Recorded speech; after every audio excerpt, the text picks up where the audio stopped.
Hello everyone! Welcome back to my channel. My name is Pia Besmonte at eto ang Balay Besmonte. O diba? Ang ganda ng intro ko ngayon, kakaiba. Anyway, nandito ako ngayon sa part ng aming tahanan na gusto kong i-share sa inyo, and also gusto ko rin magbigay ng mga konting update regarding my healing journey. Anyway, kung bakit ako ngayon nandito at kung bakit ko to i-share sa inyo is, of course, always with the purpose naman yan. Each time I create a video, it's always kung ano ang information na makakatulong sa aking followers, sa aking viewers, or dun sa mga napupunta lang ng bigla sa aking channel because of a reason. Syempre, they are searching on something, and this part of our house nga ay ito nga ay part ng aking healing journey rin. And of course, not only for me, but for the whole family. Now, if you could remember, doon sa may bandang ibaba, nung time na nag-start na kaming mag-decide na gawing taniman yon ng mga gulay-gulay so that we can grow our own vegetables na we can eat, na hindi kami matatakot na merong mga kung ano-anong pesticide or whatnot. So, initially, yun lang ang plano talaga namin. But, then, of course, nag-expand yan. So, doon sa baba na yon, makita nyo, nandun ang aking mga tanim na mustasa, pechay, meron dong sili, may okra. Noong una, hindi naging successful yung mga unang ipinunla namin pero yun nga, dahil sa tulong ng aking mother dear at ng aking sister, meron silang green thumb. So, nakapag-grow kami eventually ng mga vegetables. And then, ako, noong una, hindi ko naisip na kaya ko magtanim. Pero, syempre, natututunan ng mga bagay-bagay at kung gusto naman talaga natin, laging may paraan. And since I really want na eventually mag-harvest at kumain ng nag-grow namin na vegetables, ayan, malapit na namin i-harvest ang aming mga itinanim. Dito naman, sa part na to, kung makita nyo, noong una, ang plano lang ng husband ko ay ipalinis lang talaga, kasi nung una ito ay puro masukal na mga halaman, mga damo, mga puno, ganyan. So, ito yung part ng bahay namin na hindi talaga namin napupuntahan. Kasi nga, yun, kumbaga parang puro lupa, puro mga halaman. And so, sabi ng husband ko, papalinis lang niya at baka pwede kaming makapaglaan ng area para magkaroon ng additional taniman.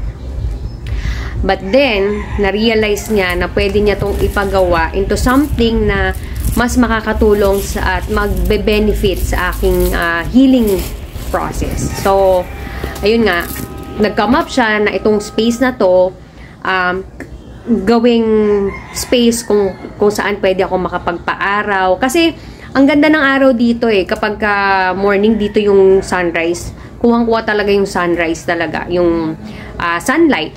And then, maganda rin dito mag-exercise. Kaya itong exercise or, ang tawag dyan, bike, stationary bike, inakyat na rin namin from doon sa babayan sa harap ng bahay namin. Not only that, hindi lang naman para sa akin ito, but sabi ko nga, for the whole family, kasi yung mga anak namin, syempre, lalo na yung dalawang toddler, syempre during the pandemic, hindi sila nakalabas, hindi sila nakagala, hindi sila na-expose sa mga kung ano-ano mang dumi dyan. So, yun ang gusto namin na mangyari din, is makapaglaro-laro sila na mga dyan sa mga lupa-lupa dyan, sa mga bato-bato, para din tumibay ang kanilang immune system.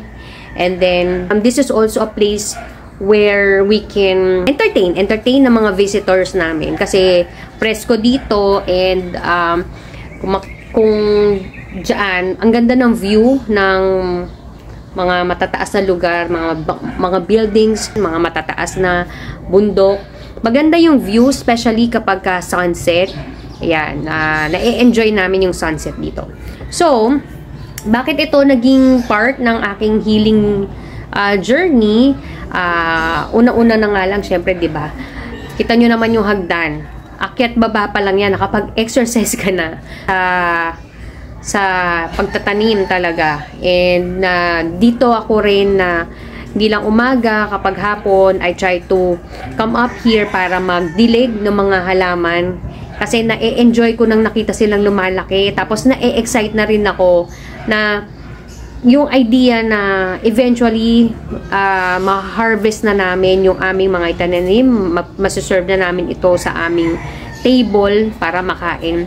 And ayun, ang mga tanim namin dyan, meron kaming kamatis, ayan yung malunggay, napaka-importante niyan kapag yung mga ulam namin, nilalagyan talaga namin ng malunggay. Tapos meron kaming kalamansi. Yung kalamansi, yan, important din yan kasi yan na yung pinaka vitamin C ko for the day. Isang piraso ng kalamansi, pipigain ko siya sa isang basong warm water. Tapos, meron din kaming papaya, meron kaming talbos ng kamote, meron kaming kangkong, meron kaming, ano pa ba yun nandyan? Sile. Yan. Tapos, meron na rin kaming lagundi kasi yung oregano at saka lagundi kapag na pakuluan lang ng konti yon, napakainam at talaga namang gumiginhawa ako sa aking sinusitis or allergic rhinitis. Tapos, eventually, paparating na yung in-order ko na mga manok. Kasi mag-aalaga na kami ng mga native na manok. Kasi, hindi nga ako pwedeng kumain ng mga chicken or egg unless ito ay native. And hindi lang ito yung basta native na free range or pinagala. And hindi lang ito yung basta free from antibiotics or steroid. Dapat, hindi rin ito napakain ng any feeds na meron yun nga. Any form of antibiotics or steroid. So, ang feeds lang talaga na, ang pagkain lang talaga na kinakain ng native na manok ay yung mga kanin na isinasaboy lang sa paligid. So, yon. And, since Feb 5, galing din ako sa Tagaytay, sa Dr. Hush Wellness Center. So, nagpa-second detox ako. And, yun, sinabi nga nila na kung gusto mo, pwede ka naman mag-alaga rin ng mga manok so that every day, meron ka ring eggs, diba? So, yun. We can make sure, we can guarantee that those are organic eggs and native chicken. Hindi, kasi sabi ko dun sa, aking doktor, meron po ako nakitang chicken sa grocery. Ang sabi doon, no steroid, no antibiotics, no hormones. Oo nga, wala nga in-inject. But the feeds na pinapakain sa kanila, still the same. So, sa ngayon, kung gusto kong kumain ng manok na ganon, I have to make it once a month lang. Knowing me, medyo mahilig ako sa manok. So, tinitiis ko yun once a month. Pero kung, yun nga, kung gusto ko raw talaga ng manok, edi mag-alaga na raw ng sariling manok. Ayun. So, lalaanan pa rin namin yan. And this place, di pa naman siya ganun katapos. Gagaya niyan yung husband ko. Nilalagyan-lagyan pa niya ng design. Ayan. Siya rin ang nagkabit ng mga bricks na yan para may konting design. And then, this one naman, yung darts, para, yun nga, if they want to play darts, makakapaglaro sila. And kung may mga bisita kami na mahilig sa darts, pwede rin sila maglaro. Nandito yung drum set ng aking anak. Yung aking panganay din naman, mahilig tumugtog ng gitara. Tapos yung pangatlong anak namin mahilig mag-drum. So, kung gusto nilang tugtog dito, they can also invite friends para tumugtog. So, this is more on a recreational and kumbaga, itong part ng bahay na to masasabi namin na makakatulong hindi lamang sa akin, kundi sa buong pamilya namin to strive or to aim for better or healthier lifestyle. Sabi ko nga, ang pag-change ng lifestyle, hindi lang naman yun sa pagkain, kundi sa ginagawa mo. So, sa akin, in a way, kumbaga, pag-aalaga ng mga halaman dito, nakakatulong yan. sa akin, not only physically but emotionally, 'di ba?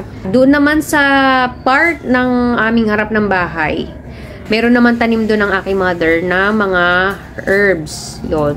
Tapos nandun din yung tanim niya na yung bawang at saka sibuyas, yung galing sa Ilocos. So instead of kami, request sa kuya ko kapag nanggagaling siya sa Ilocos na bumili ng mga bawang tapos ipadala dito sa amin, nag-decide siya na itanim na lang din so that eventually, mag-harvest na rin kami. At kasi yun na rin yung parang maintenance niya instead of her taking maintenance sa blood pressure or yung high blood, yung isang butil na lang ng bawang na galing Ilocos. Natutunan ko rin yan sa Dr. Hash Wellness Center. And after that, hindi na siya nag-take ng kanyang maintenance na gamot. So, malaking bagay yan, yung bawang na Ilocos. Kasi nga, ayaw na namin gumamit ng mga bawang, especially yung imported from mga kalapit nating bansa. Kasi nga, those are already bleached. And, of course, you don't want to take anything na bleach na, di ba? At ito naman sa part na to ng harap ng aming balay, Besmonte, yung mga solar na panels na pinakabit namin. So, nung pinakabit pa lang namin yan, plano ko na talaga na mag-upload kami ng video regarding that because we also want to encourage you guys na mag-invest. This is a very good investment, itong solar. It's just that, of course, gusto lang namin na meron kaming maipakita na eventually yung natipid naming kuryente and ano pa yung benefits nito para sa mag-i-invest ng solar sa kanilang bahay. I'll make sure na makapag-upload ako ng video about dyan para at least naman lalo kayo ma-encourage na magpakabit din ng solar. Ayan, so konting update na rin sa aking healing process. In a few months time, I think August or September, I will be having my PET scan just to make sure ba na there are no other cancer or tumors na nagpo-form in other parts of my body or sa ibang organ.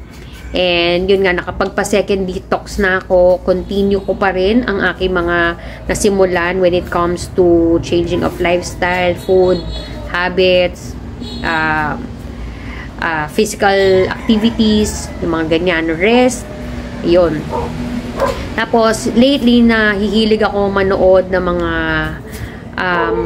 videos on homesteading. So, yung mga nag-homestead, ibig sabihin, sila yung namumuhay na, kumbaga parang self-sufficient. So, yun nga, parang umaasa lang sila sa mga tinanim nilang mga gulay, tinanim nilang mga prutas, yung pag-aalaga nila ng mga hayop, and yung paggawa ng food from scratch. So, kung mapapansin nyo, meron akong video on making sourdough, on making yogurt. So, yun yung mga example na mga food from scratch na kagaya nun. Siyempre, di ba, mawa sourdough, hindi siya gumagamit ng artificial yeast. Ang ginagamit nito ay yung fermented flour with water. So, yung mga ganung bagay. And, nakakahiligan ko na siya. And, I would like to think na the way na ang aming pamumuhay ngayon is parang combination ito of modern and homesteady na lifestyle. And, eventually, kayo rin, try nyo manood ng pag-homestead para matutunan nyo rin yung mga paggawa-gawa ng mga food from scratch. Nakakaaliw siya. And marami kayong matututunan, syempre. And kasi, diba, instead of you, kagaya lang yan sa tinapay, lagi ko sinasabi, instead of you buying bread from the store, kala ko nga noon, meron akong videos on mga bread. Tapos gumawa ako ng videos on making a healthy version of bread. Eventually, meron pa pala siyang healthiest version. Kaya naaaliw talaga ako gumawa ng sourdough lately. Hindi siya ganun ka pricey when it comes to the ingredients, pero kaya pala siya pricey pagdating sa binibenta na. It's because of the effort, of the time, and of the skill that a baker na nilalagay niya para lang makapag-create or makagawa ng isang loaf. I hope na itong video na ito ay nakatulong sa inyo at sana kayo rin ay na-inspire to do something na makakatulong palalo sa inyong healthy lifestyle or healing process kung kayo rin ay nagpapagaling. And sana makita nyo rin na hindi naman kailangan na maging mahal o maggastos ang pag-change ng lifestyle or pagkain ng mga healthy food. But instead, ito ay mas mas cost efficient at kung lalaanan nyo lang talaga ng oras at effort sa pag-alam kung paano ito gawin, and I'm sure kayo rin magagawa nyo to sa sarili nyong bahay. Yun lang, kung nakatulong ang video na to, please give this a thumbs up, at kung hindi ka pa subscriber na channel to, please subscribe now and click that notification bell para manonotify ka whenever I upload new videos. Until my next one. Bye! Ito yung mga organic na pataba. Ayan, mga mais, pinagbalatan ng mga prutas, mga tuyong dahon. Yan, dyan na sila. Tapos, ito naman yung compost. Yan yung lupa. Tapos, sinasabuyan lang ng mga pinatuyong dahon, mga pinatuyong prutas, balat ng prutas, may kaimito, saging, mangga, mga itlog. Yan, kasi mga nabubulok. Napatuyo lang dyan, dinadagdag bilang pataba. At least nakabawas pa ng basura.